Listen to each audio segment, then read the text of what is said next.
China has lent billions to governments around the world. A lot of these loans were given in secret. We're calling them China's hidden loans. And they're burning a hole in the pockets of the borrowers. If China's economy collapses, these countries will all suffer. And that's just part of the problem. Hidden debt hurts all of these countries. Let me give you the example of Indonesia here. Indonesia wanted to build a railway line, so it borrowed money from China. It was a very bad idea. Indonesia is learning the hard way. It took $4.5 billion from China for this railway line. The project was launched in 2015. 6 years later, the cost of the project has shot up to well over $8 billion, from $4.5 to $8 billion, almost double of what was initially agreed. Now, what do? You cannot abandon the project midway. So Indonesia is dipping into its own state budget to pay for this railway line. And this could be just the beginning of its troubles. Most of the money Indonesia has borrowed from China is off the books. It is hidden debt. It is not reflected in official books. Officially, Indonesia owes China close to $5 billion. Unofficially, Indonesia reportedly owes China close to $23 billion. That's $18 billion of hidden debt. 78% of Indonesia's debt to China is hidden. Who took these loans? Indonesian government entities. And these are very risky borrowings. The loans were given without sovereign guarantees, meaning if the borrowers go bankrupt, the Indonesian government will face pressure to bail out. They will have to pay that money. It's a trap.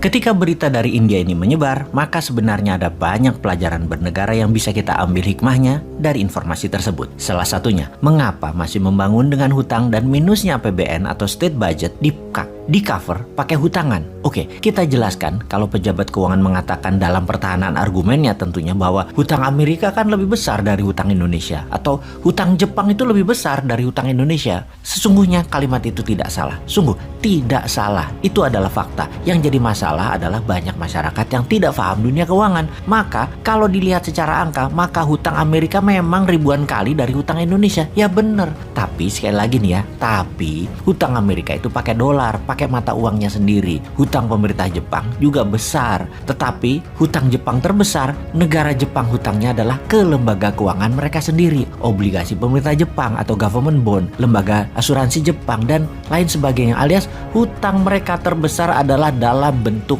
yen. Sementara hutang Indonesia adalah pakai mata uang asing, terutama dolar. Inilah mengapa kita harus mengubah cara bernegara di dalam nomenklatur keuangan negara. BI bukan lembaga tertinggi penerbit uang.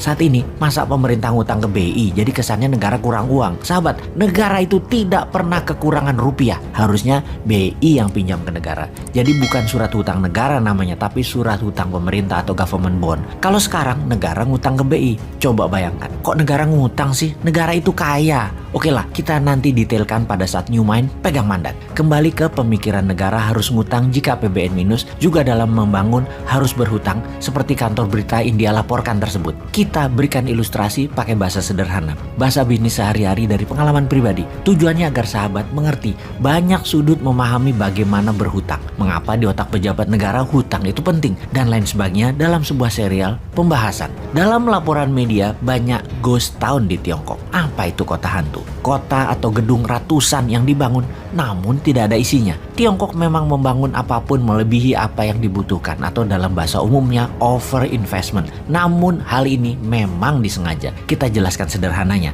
Mereka membangun rumah, pabrik besar-besaran. Dana ada yang pakai printing money, ada yang pakai pinjaman asing. Kita bicarakan yang pakai dana asing yang setiap bulan harus nyicil. Itu kita detailkan sekarang. Ketika sudah setengahnya menyicil, maka Tiongkok harus mencari negara lain untuk dibuang asetnya ke negara lain tadi, sehingga hutang mereka bukan menjaminkan aset Tiongkok, tetapi menjaminkan aset dari negara lain. Oke, masih belum paham? Kita teruskan. Katakan Tiongkok pinjam dolar Amerika dengan jaminan proyek mereka di Tiongkok. Mereka perlu dolar karena dolar mata uang multi currency yang berlaku di 97% negara dunia dan menjadi alat bayar 70% transaksi dunia. Cara mengambil dolar adalah dengan meminjam dolar dan menjaminkan aset negara. Misalnya, perumahan yang jumlahan ribuan tower itu. Di sini dolar masuk ke Tiongkok, membuat devisa Tiongkok naik atas dolar. Lalu Tiongkok mulai membangun. Setelah membangun di dalam Tiongkok, Tiongkok yang asetnya kekunci tadi harus membangun ke negara lain. Sekali lagi, harus membangun ke negara lain. Nah, karena itu Tiongkok punya 3 cara untuk menaklukkan sebuah negara yang telah Bosman ulang-ulangi ceritanya berkali-kali. Setelah takluk, maka negara yang pejabatnya terbeli, medianya terbeli, dan politikusnya terbeli, mulailah dikendalikan negara tersebut. Disuruhnya membangun, dibangunin tepatnya, dan untuk proyek manapun harus bayar pakai dolar Amerika. Ini sebagai modal mereka bayar hutang dolar dan memenuhi kebutuhan dolar Tiongkok. Negara tersebut bahkan harus over investment. Katakanlah negara tersebut adalah Papua Nugini. Jalan tol, jembatan, rel kereta api keliling Papua Nugini, 3 lapis kalau perlu, pelabuhan udara, pelabuhan laut, bangun kota, pusat industri, dan pusat ekonomi, bahkan ibu kota kalau perlu dibangun baru. Jaminan dari negara Papua Nugini ini adalah aset yang sesungguhnya menjadi jaminan terhadap dolar, pinjaman yang Tiongkok awalnya meminjam dari Amerika atau dari negara lain. Jadi kalau diringkas, printing money proyek negara yang mengerjakan itu BUMN-nya Tiongkok. Pinjaman dana dari luar negeri juga BUMN Tiongkok yang mengerjakannya. Di mana BUMN Tiongkok tadi juga harus membangun di negara jajahan ekonomi Tiongkok tadi.